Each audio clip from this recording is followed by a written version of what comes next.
Let's look at one of the Tea Party groups in my community.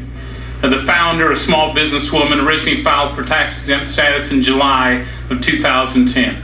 Fully 20 months later, in February 2012, she received a letter from the IRS with numerous follow-up questions, a lot of them intrusive, but she answered every one of them and returned it well within the 2-week time limit. Now, almost 3 years to the day that she first filed, her application is still pending.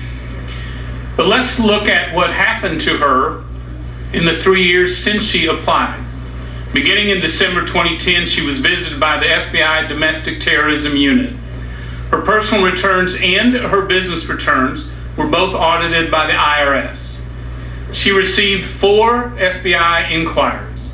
In her business, received unsolicited audits, unscheduled audits by OSHA, the Commission on Environmental Quality, and the ATF twice.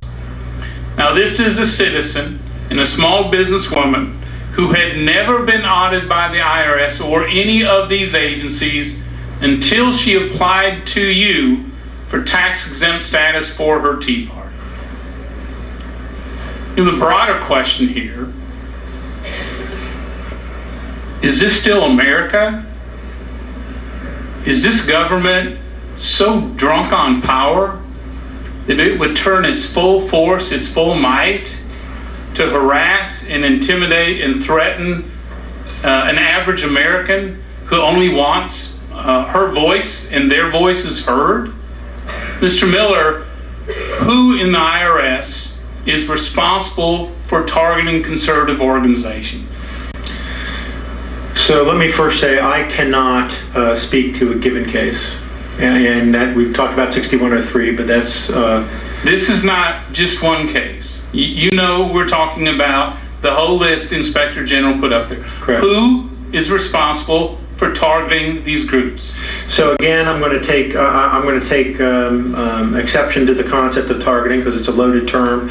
The listing was done by This was not a listing. You created a be on the lookout list. Yeah. That's not a centralized government mandated or directed listing.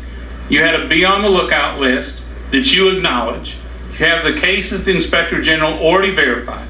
So the question remains, who is responsible for targeting these conservative organizations? So again, and I think if you look at the TIGTA report, it answers your question. There are no names in the Inspector General's report.